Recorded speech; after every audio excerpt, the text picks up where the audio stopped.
this.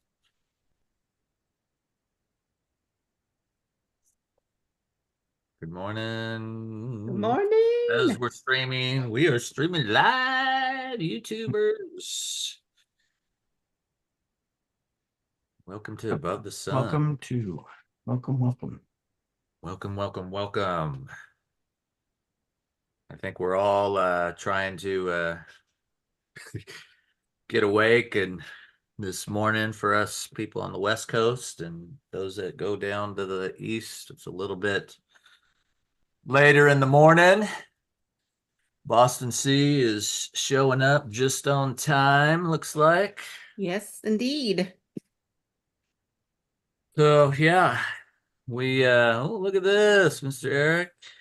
We've we've had some issues with the Wi-Fi, and so we were kind of going through. I felt like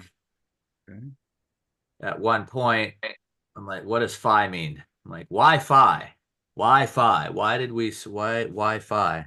And we didn't come up with a clear definition, but that popped in my head, and we did come up with fee fi faux fum. What was it? I smell the something of an Englishman. Blood. Yeah, the blood of an Englishman, which is, from Jack and the Beanstalk, and kind of an interesting story. Don't know where all that comes from. It kind of ties into my other word that I got today, earlier today while I was praying for a friend, and felt like the Father had said, "Don't settle for the less than, but settle and rest in my more than." And if you know the story of Jack and the Beanstalk, that's kind of what happened at the beginning. Was Jack? They needed food. Isn't that the whole story? They had Yep. dad, and they were poor, very poor, and sounded like there was some famine or something going on, and I'm picturing the whole Disney movie right now, back in the day, the Disney movie, and so Jack goes and takes the family cow. We could say the sacred cow. Can we say some of the sacred cows of our of our day?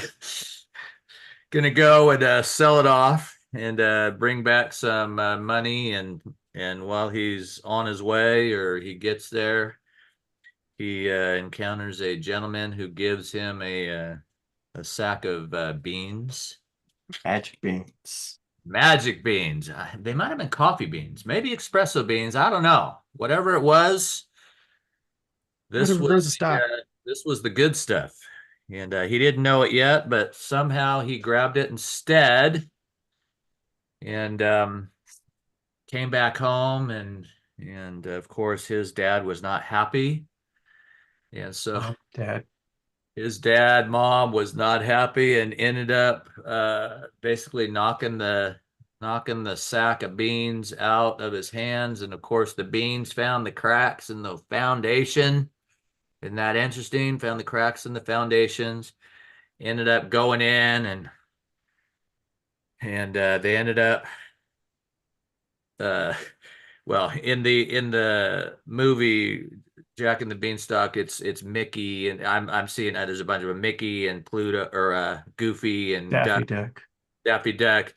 They're having their last meal, and they're splitting this bean, one of the beans, and when they split it with a knife, you can actually see through the bean. It's that thin, and they're sharing the different spots, and so they end up eating that like they're having the last supper. And then the next thing you know, they all go to bed. And of course, when they're sleeping at night, this whole thing begins to sprout. And so in the morning, they wake up, and things have changed, folks. The less than has become the more than. And they don't realize that until they try to get out of bed. And so then they go searching for those treasures, and come to find out there's a giant at the top of the hill that's hanging out, and they go, and there's a magic harp that is happening and all kinds of fun stuff. So, anyways, the fee fi comes from that part of the story. The fee fi fo fum, and they go in and somehow they figure out they got to get back the golden harp, the voice, the golden harp that has been taken from the valley, and so they do that, and the adventure's on. And come to find out, there's a whole lot more to the story than they had thought. So I don't know, you know, may not be the best storyteller, but especially at this time of the morning. But to me, it's just like I could go so many places in that arena as far as just how my mind goes, the childlikeness of being goofy and I can hear the voices of that, but I also can see the other versions, Jack and the Beanstalk and some of those and but it all in the end it all turns out okay. That's the key. There's more than enough for everybody. So Okay, but how does the non-Disney version end? I've been burned before. it ends great, actually. It ends. Oh, good. Okay. It's The not one of those characters stories. are not as the characters are. They're a little bit more scary. The giants are way scarier.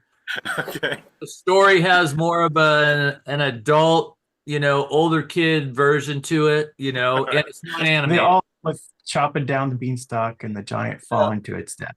Yes, yes. Nice. All right. Yeah. Who's the advocate for the giant? Are we missing something here? Hey, you can be the advocate for the giant. Maybe they're just misunderstood. How did the giant get there?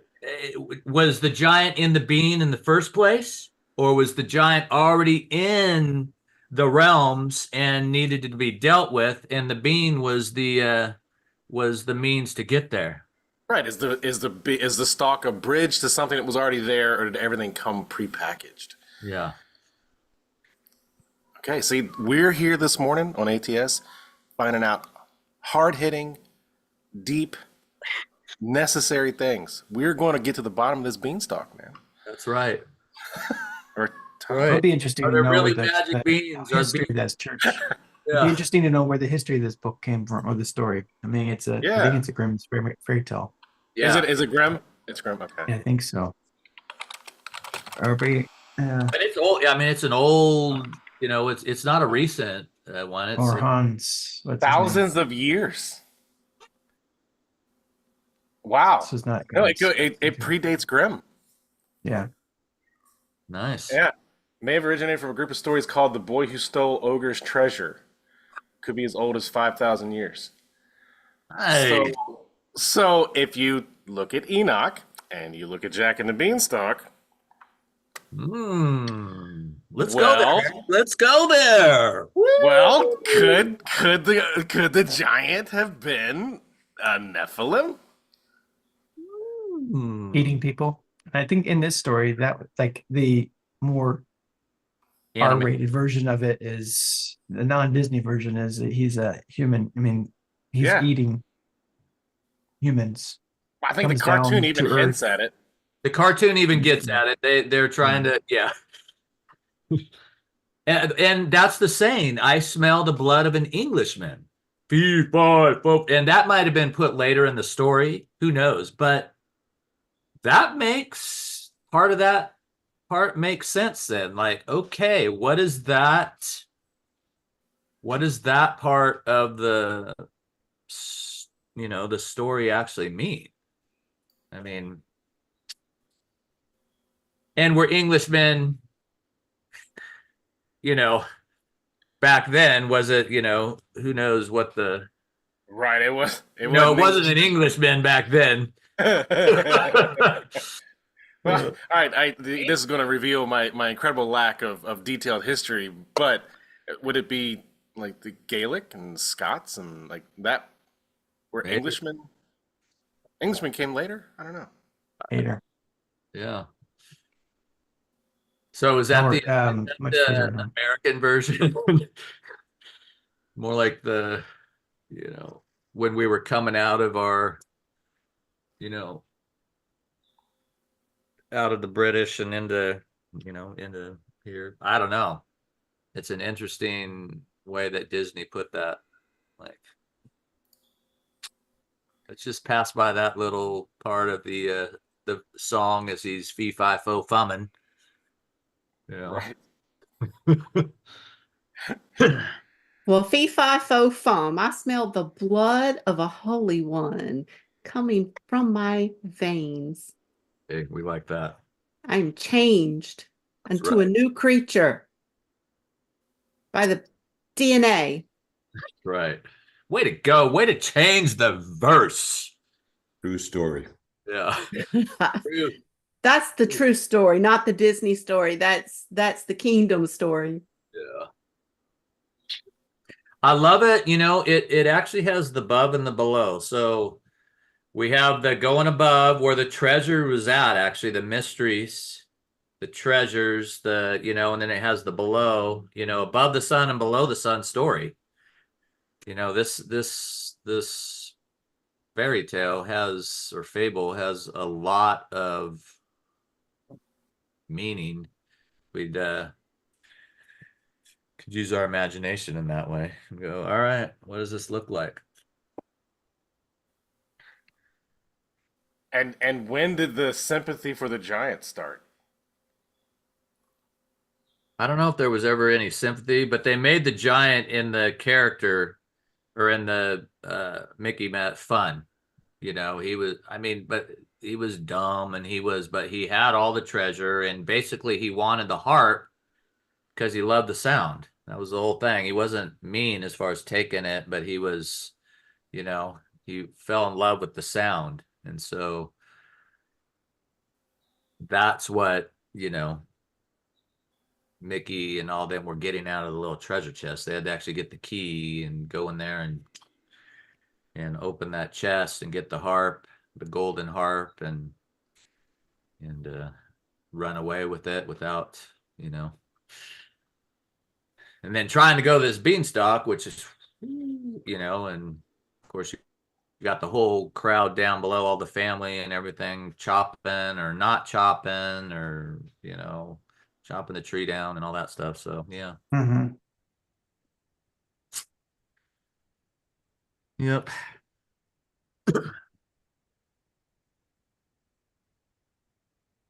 Okay, yeah, I just lost in the comments.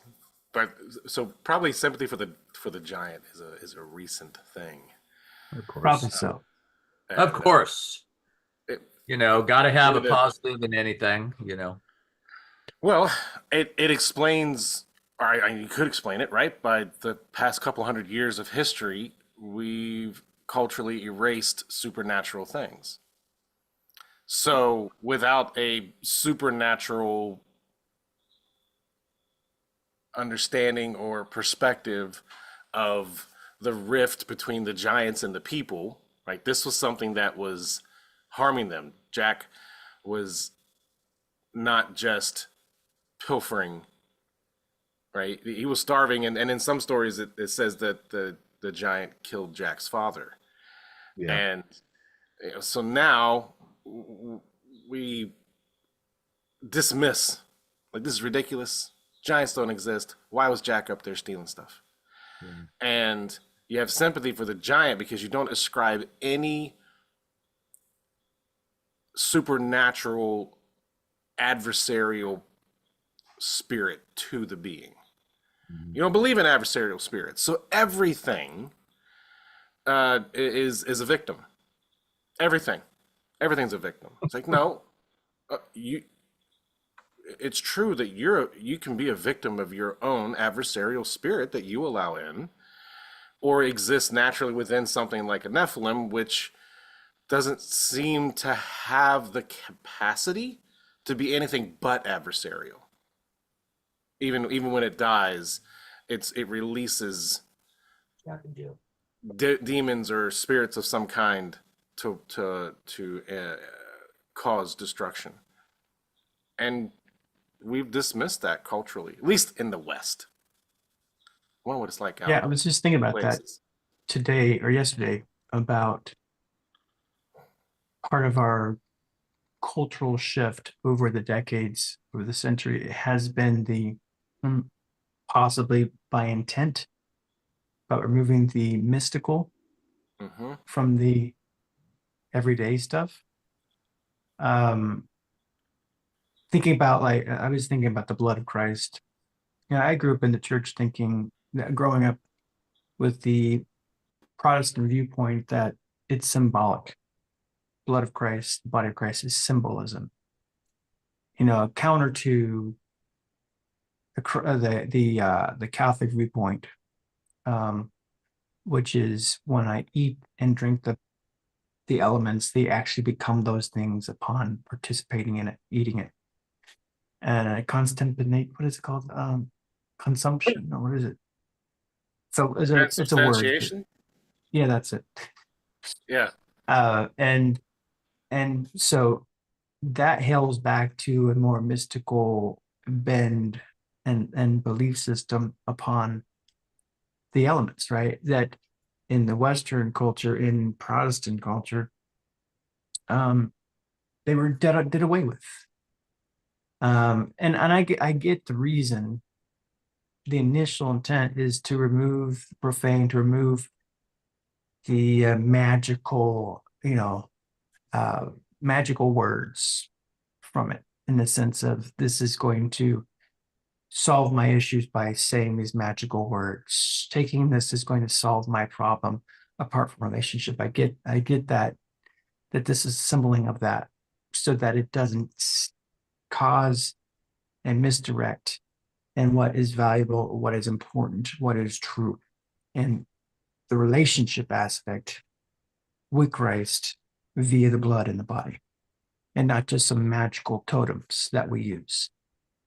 But at the same time, this disassembling of that has also cast off the mystical elements of it, and thereby becomes just some element of symbolism.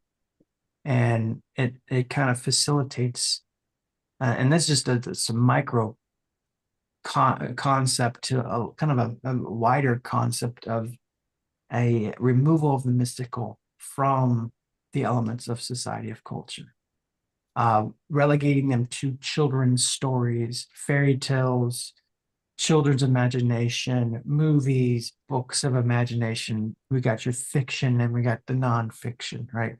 These things, all these mystical stuff fell into the fictional side of things. And that's where they remain. And as an adult, we no longer play with the children's toys, and we grow up and we focus on the non-fictional, and thereby disenfranchising our own spiritual development by the removal of the mystical and the everyday. And I think that's done the church harm in its maturity, because now it's basically cut off its hands, because the elements, because the mystical side of its belief system has been severed from itself. And so it's fighting with logic and reason and debate and trying to use science to prove everything why they believe a faith work that is solely anchored in the mystical. Right. And this divorce from its roots and the mystical roots has caused such a consternation in the church that it struggles to be relevant, because it has devoided itself of the power that is tied to the very thing that it severed from itself. And I think by ignorance, but by intent by certain parties, right? That have been working to subvert the church and its authority and its power in the earth, and namely in the Western cultures and societies, to displace its power so that it can replace it with its own godless anti-Christ thesis system, right? And so there is, and trying to be relevant, the church tried to go rational, you know, and instead of standing on the premise of the mystical foundations. And we've been struggling ever since. Yeah. And it's been a creep of disconnection. And like I said, relegating it to children's fantasies and imagination, but is not relevant to a day in, day out discussion of everyday life. And that's unfortunate. Yeah. Yeah, and I just saw the other day, it was a short with what is that guy's name? He's a Japanese researcher and speaker, Hitoro something. Anyway, Oh, I've seen- um, yeah. he talked about the one of the differences between the animal kingdom and humanity is the ability to imagine. Specifically imagine the future. Now he says it's all located in the prefrontal cortex. So because we have a time machine, as he called it, that separates us vastly from any animal that we know of. Because it started off with well, brain size. It's like, well, a lot of animals have larger brains, but they haven't gained intelligence like we have. And he said, you know, the ability to imagine. And I feel like the age of reason has been a full-on assault on the imagination. Even though we honor it, you know, creators and inventors, all that, you know, that came out of their imaginings. What if we do this? You know, it wasn't just, well, step A, step B. Oh, look, C happened. No, they imagined something and went for it, and that's built the platform we're talking on right now. Right. And you know, thank heavens that alligators haven't figured out Zoom, you know, coordinated attacks. I'm thankful for that. I'm thankful spiders haven't figured out Wi-Fi. Yeah, we're gonna meet on this guy's house. So, you know, we can, you know, be foolish about it a little bit, but like that's a big deal. I don't know. It's just come up recently. My friend is gearing up and he's studying. I'm like, oh man, he's for the great debate he wants to have on whether or not free will exists. And but I was just thinking, you know, the very fact that we have a prefrontal cortex that allows us to imagine and see the future, and you know, whatever else parts of the brain, we're just mapping where fireworks occur in the brain when certain things happen. So we're really early on and in understanding this gray matter, which we know is only a part of our consciousness. It is not. So anyway, that imagination and free will is a gift that is a mirror of our Father. It's a reflection of Him in us. And without the supernatural, without the Spirit, it is somewhat meaningless. It's another tool, and dismissing the unknown or unmeasurable, even without being obvious about it. You know, it has a subtle effect where we were taught to not trust our own imagination as a place that has true significance to physically change our world.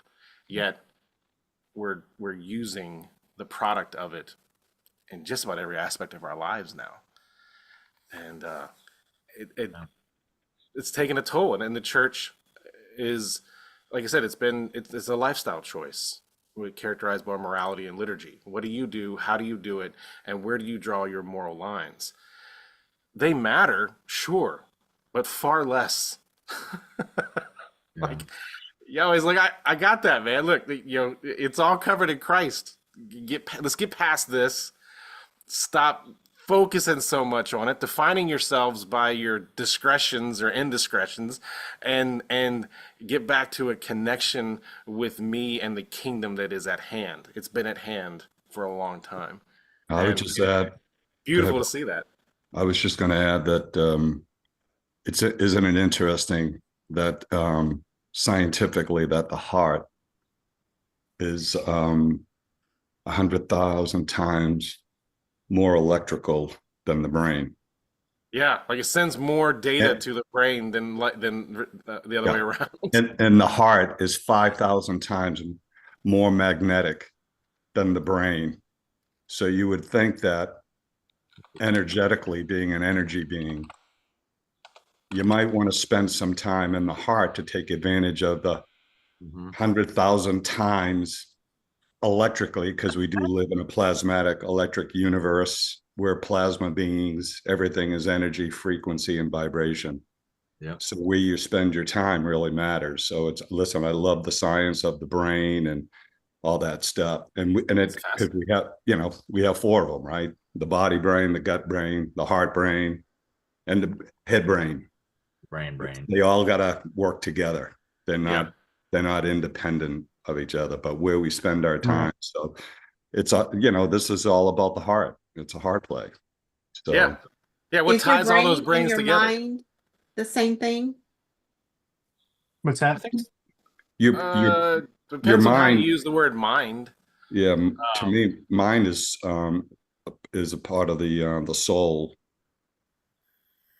separate from So the if we have the brain. mind of Christ, is that the brain? Is that the mind part in the brain, the mind of Christ? It's a so the Greek word for mind of Christ, the word mind in that when Mhm. when Paul's talking about it, it's talking about uh, the reckoning or the reasoning aspect, the computing capabilities. Now, brain does that, but so does our heart and our body. So it's a reasoning, it's a thinking. It's not just this is what kind of separates us from the animal kingdom, right? Is that we our brains just don't compute and then spit out a response. We're conscious of that computation. We're conscious of the reckoning that's going on, the thinking part. And that can be done by the brain. That can be done by the heart, done by the gut, the body, right? As we talk about the different brains of the body. But the mind is the process, the observable process of recognizing the computation skills, the thinking process of our brain. And so with the mind of Christ, it's this idea that we think and reckon and we compute like Christ does with our surroundings. And whatever tools we use for that, our brain, heart, body, whatever, the outflow is the same in the thinking, right? And I think that's the difference between mind and brain. So having And the mind, think about go ahead. okay. So having the mind of Christ isn't just like coming out of the brain and out of the thinking that's going into the head. It's both. It's the heart brain connection. It's combining them both to have the mind of Christ where everything flows together, heart, brain, your soul, getting everything to work together Yeah. to come to unity with how Christ was created to be able to operate in that Right, aspect. Yep. And right, going into what we see the Father and then doing what the Father to see and hear and know what the Father's doing so that we can bring it back, that it can flow out of the river of life from us to the aspects of our lives and everything that it touches in and through our biofield. right. Yeah. We asked We talk Jesus about to do it into our what? Our heart. So it's not the brain. We don't go, we all ask Jesus into your heart, agree upon that. So it's not your brain but it's the heart that we are, where Yeshua resides in there in a sense. So, which makes Yeah. sense with what we're talking about as far as the brain and heart and the mind of Christ. We want to have out of the abundance of our heart, the mouth speaks, the treasures in our. Right. So, right. Yeah. It's the seedbed of all our desires. The heart When is I think that if we begin to grasp that what it truly means to be a spirit being, mhm. okay, so then what's this deal? Well, it's a technology. So when you look at your body, that is the bridge between the seen and the unseen. And so Ruach occupies the temple. So it's kind of like, well, that's really cool. So we got 50 trillion cells, 100 billion neurons. Wow. Woo. So when you start to think about, you know, the function of the mind, the brain, I guess, and the heart coherence and all that, and it's just to me, I'm looking at from a spiritual perspective. I think so we just still get caught up that we think who we are is this, because this is what we look at, this is what gets hurt, this is we scrape this and feed this, and we spend a lot of time on this, and it's really cool. All I'm suggesting is maybe now is the time to really recognize, prioritize that you're a spirit being that has a soul that's going on. That's the bridge, and the body is the connection point here in the physical atomic matter that is just a slice of the plasma universe, right? Dark matter. You know, this is why I'm just fascinated with scientifically what's going on the planet right now. And again, you guys know that I'm reading a book talking about plasma, and that 99.9% of the universe is plasma. And how it's interesting in times past, 1700s, 1800s, early 1900s, discoveries, scientists using their imagination, asking questions, simply asking questions. Because there was a time that, of course, you know, space is a vacuum, isn't it? Well, that's what we were taught, that there's between the planets and the sun, there's nothing. Yeah. Empty, space, vacuum, nothing. And in times past, there were scientists going, hey, time out. I'm seeing something. Couldn't get papers published. Why? Because it doesn't jive with the thought process of the day. Yeah. Because what we're seeing today in the institutions and systems on the planet, which is a charade and a scam, has been going on for a long, long time. And there have been individuals that are recognizing, hey, this is something's not right. And it's fascinating that now scientists have to acknowledge that we live in a plasma universe. And guess what? The plasma is alive. It's intelligent. And we're plasma beings. And so the choice is, so your buddy, bro, that like free will. Yeah. Here's how your free will. Why don't you do a scientific experiment by leveraging the technology of choice? You can choose. Nobody's bending your arm.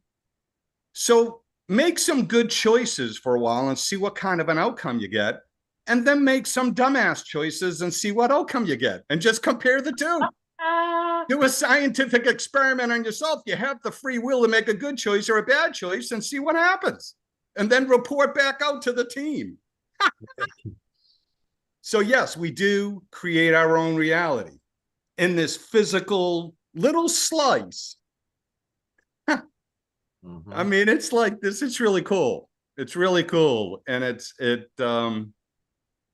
man, it's an exciting time to be alive, to be able to leverage spiritual intelligence through this fearful and wonderful body that is a technology that is like no other. And so Jeff and I, we talked about a little, you know, because I've oftentimes thought about why we're only leveraging 5% of our brain. What's going on with the 95? So I reverse engineered and said, well, okay, I know it's for spiritual, for heavenly things. And then I know that you can tap into the 95%. I know the adversary does things. You can do some stuff, get into drugs, this, that, and the other thing, that taps into that. Okay. But when you go down that path, you're opening up a dimensional realm that you might get outcomes that you might want to, maybe try a different approach. And so I think in the days ahead, I think we're unlocking within ourselves the capacity that's already been there.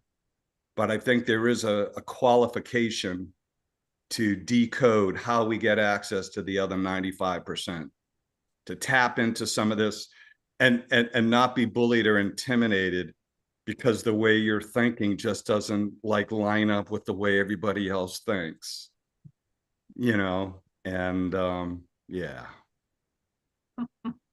So good. Yeah, totally. I was thinking too, we always talk about the brain and the usage of only, 5% ish of it. But if you think beyond just the brain as a thinking organ and include the heart and the body and the stomach or your gut, your intuitive thought processor, how much of those are using?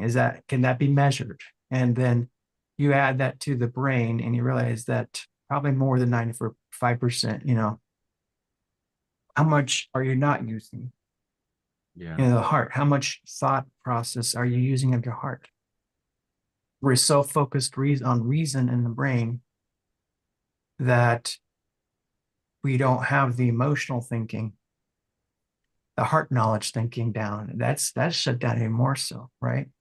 Very small percentage of people even consider that aspect of it and relegate all of their thought process. And they would say everything I'm doing is up here in the brain and not realizing that there are portions of their activities tied to the subconscious that are happening in other parts of their body. And the thought process and the reckoning that's going on in different places than where, and then so they try to fix it up here and they're not really addressing the issue because they're not addressing where it's coming from, whether it be the heart, the body, or the other brains, the other thinking organs. And maybe that's why people struggle to find solutions because they're searching in the wrong haystack to find the pin. The pin ain't up in the brain, it's in the heart. We talked about that a lot, right? You try to reason your issues out, and really it's a heart issue. What about the body issue? What about the gut issue, the intuition issue? There's just something, it gives pause to think a little more that when you're trying to search for your answer, you got to be in the right location, right? To be dealing with it. So it's more than 95% of our thinking organs that we're not using.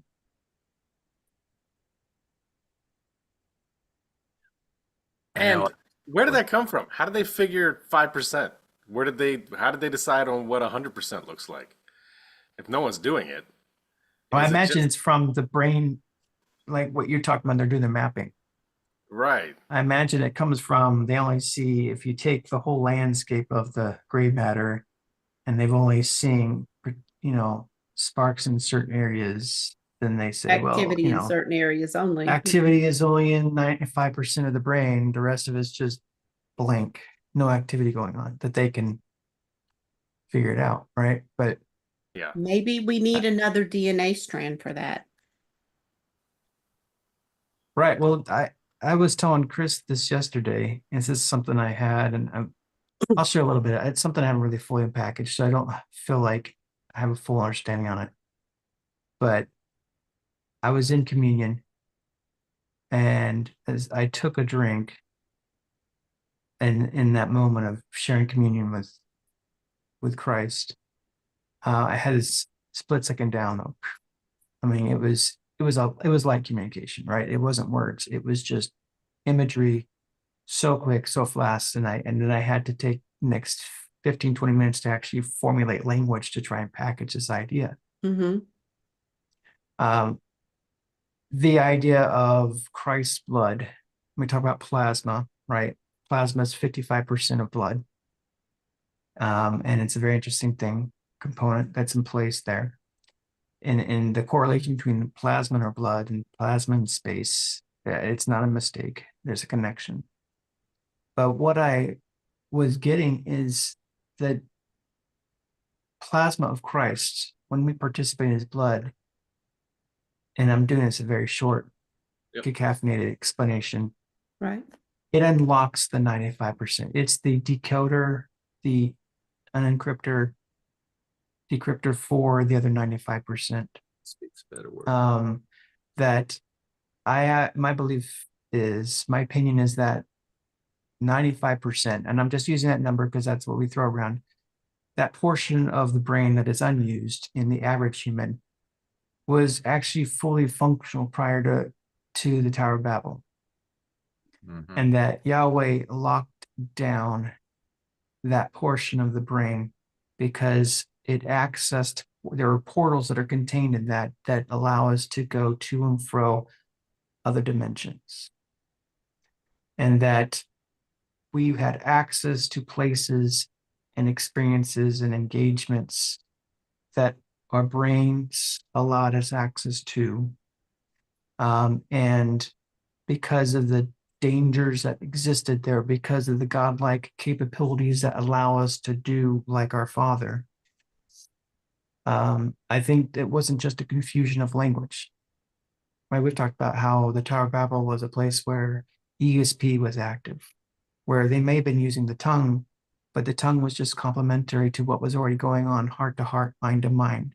So they were perfectly understanding one another. And I believe that Yahweh, out of his mercy and out of his intent for man to be something other than the direction it was heading, chose to lock down a large percentage of that capacity so that he could reintroduce it down the line through a healthy restitution of relationship through his son.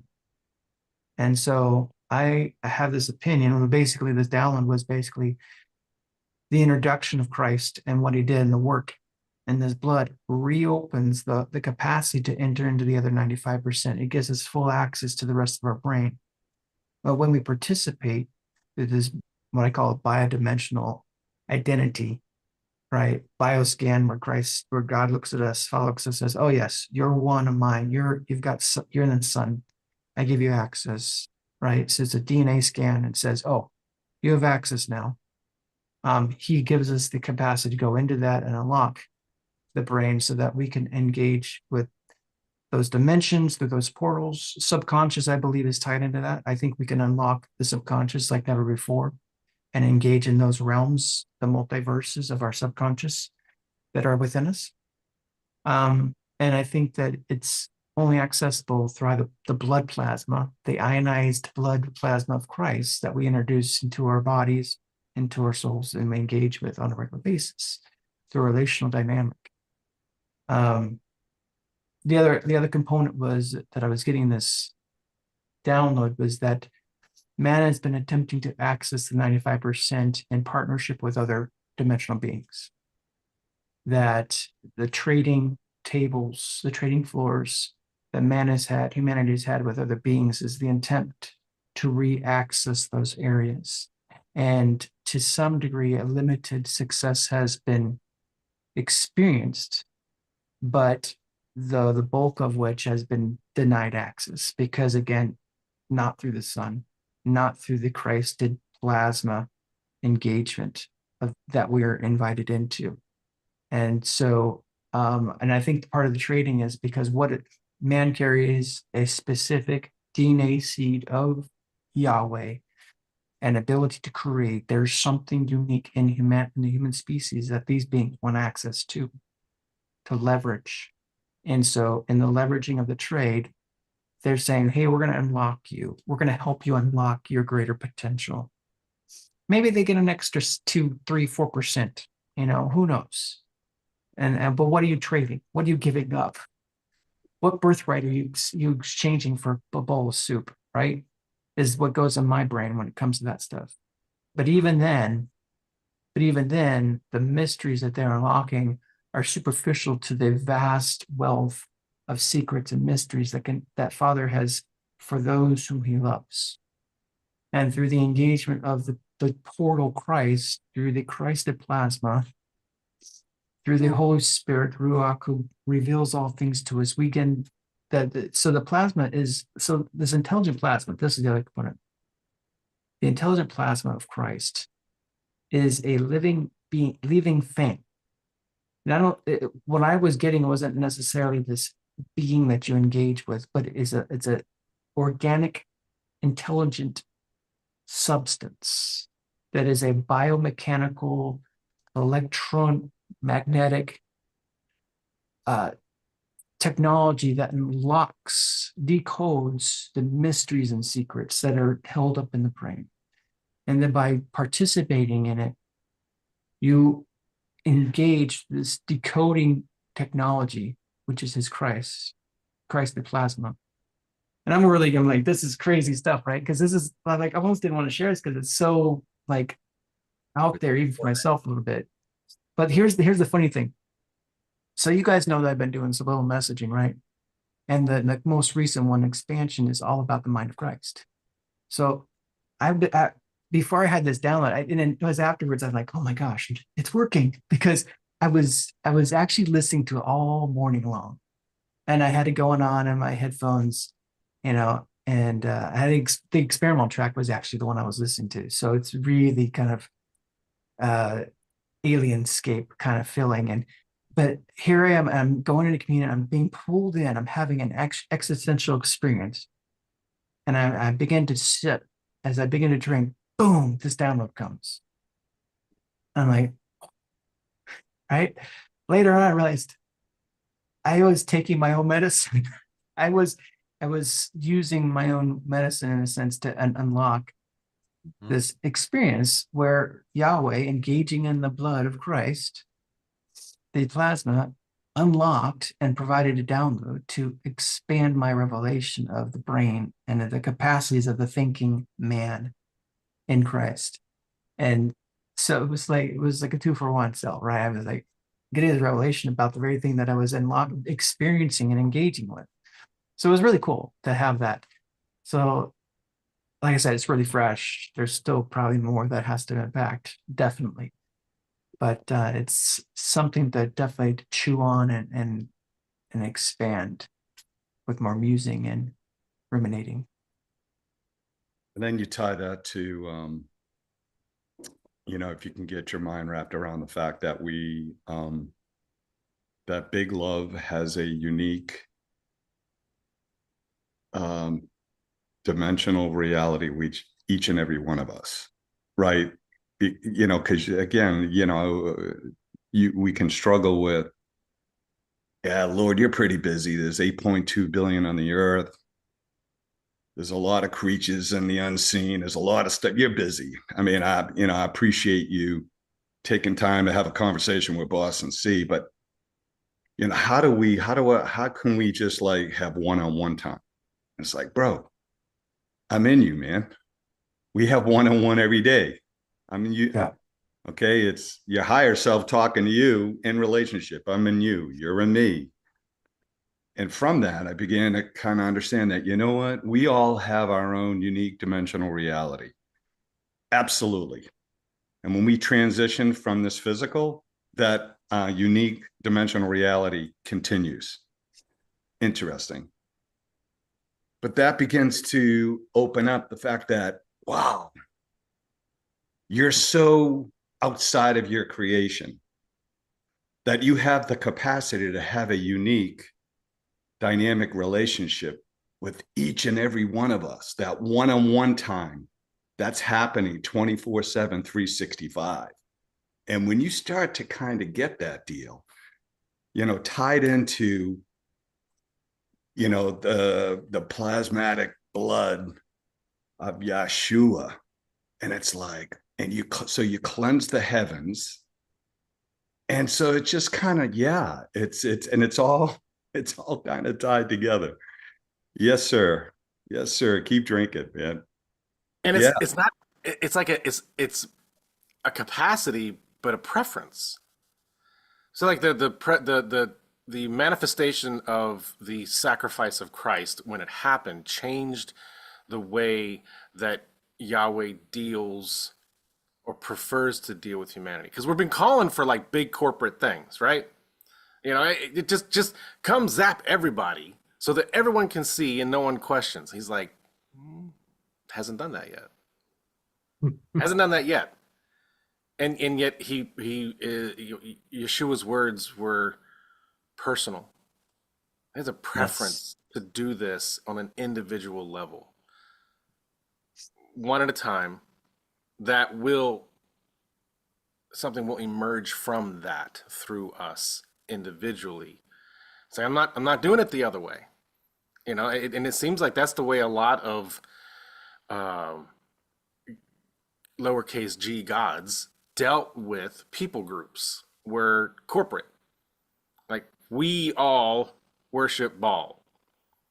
So babies don't matter. Individuals don't matter. Like, it's even characterized that, like, the individual doesn't matter. And then Yeshua comes along and is like, no, it really matters. Your choices matter. That individual that quantumly has developed, he'll put itself in front of you, how you interact with that individual really matters. And I know some of the language around spirituality leans towards reducing the value of the individual, Right. and that's always bothered me. And I'm like, am I just hedonistic? Right? Like, no, I don't want to lose me. That's all I got. Right. That's me. I don't want to lose that. I don't want to go back to the primordial soup and just be a cell, but by being an individual and having an individual relationship with Yeshua through us, he builds a new body that talks back to him. Yeah, it kind of goes back to when you frame it up that, okay, so you're telling me that you and I have my own unique dimensional reality with you. Wicked smart, Boston C. And so everybody else has their own unique dimensional reality, and you're working with them, I take it. You're on target. And so why are we spending so much time and effort and energy trying to change other people's dimensional reality? Right. Hey. So if you know that I'm intimately involved, even if they don't acknowledge me in their own unique dimensional reality, why are you preoccupying a lot of your energy? And Lord, you see that? Lord, look at that. You got to go get that. Okay, I'm in all of that, Boston C. Why don't you stay focused, you and I, right? And just do all you can do in love big love, practice loving big, and maximize the technology that you've been given.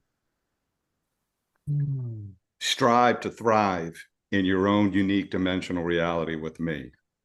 And I'm dealing with everybody else in their unique dimensional reality. So you begin, so now you can frame up and say, so that's how you love your enemies. Now you're getting it, Boston C. Right? You don't have to like the enemy, but all those biologicals that you're not a fan of, they have their own unique dimensional reality, and I'm pursuing them just like I pursue you, affectionately. Let me handle that. I got it, dude. I got the outcomes, and I'm like, you ain't got to worry about it. Yeah, bro. Well, they don't look like you, talk like you, walk like you. Don't sweat it. Don't sweat it. Well, isn't it interesting with Abraham? Because this is the thought. This is the thing that comes back to my mind. Is that Abraham, when he hosts the three angels, what was it? I forget how many it came to his tent. Yahweh, basically, right? He came, and then they talked to each other saying, should we show him what we're about to do? He was invited into something. It wasn't Abraham saying, hey, Yahweh, what are you going to do about Sodom and Gomorrah? You see how wicked they are? Are you going to deal with them or what? That wasn't even a conversation. It was an invitation by the other party, Yahweh, to say, hey, we show him what we're about to do? And then what does Abraham do? But doesn't side with the destruction.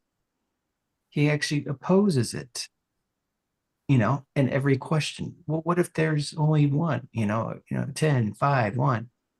It was all about recompense, restoration, mercy, grace. And because Father knew the attitude of his heart, he was able to partner with him in the right place and invite him into this revelation of that I'm going to deal with them. And kind of like wink, wink, are you going to oppose me in this? Are you going to say something? Are you going to stay my hand, right? Or are you vindictive? Are you, about justice? That reveals a different dialogue than I think most believers have right now. When they see wickedness, they like, it's more of the disciples, James and John saying, should we call fire down on them? Right?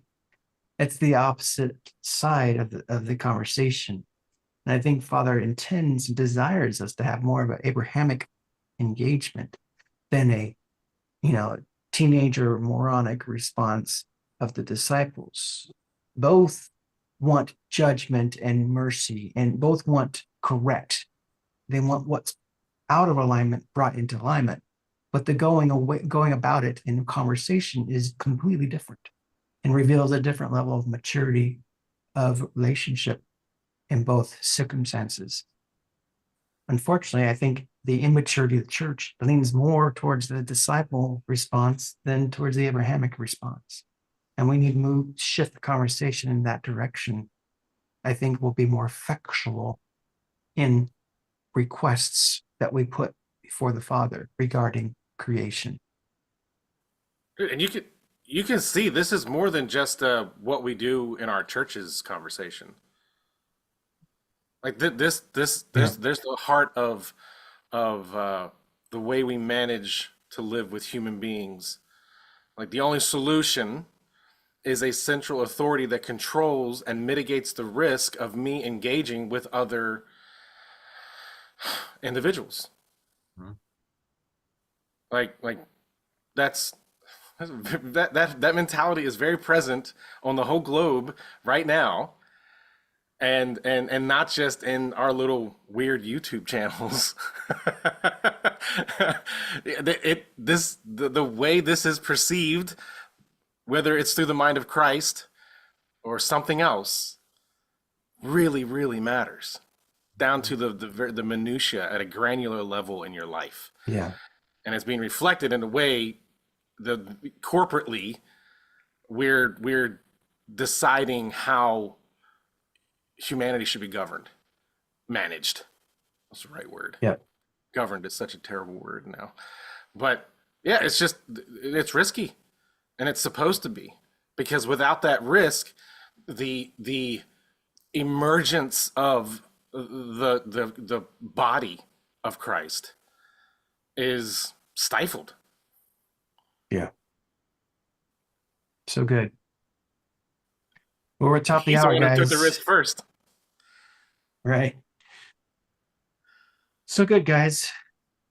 We started a little slow, but we got a groove going. Got a lot of topics up that I think we could probably break down even further in future calls. But for now, Yeah, maybe I think we continue to- successfully cut down the beanstalk, and we brought down Yeah. the giant.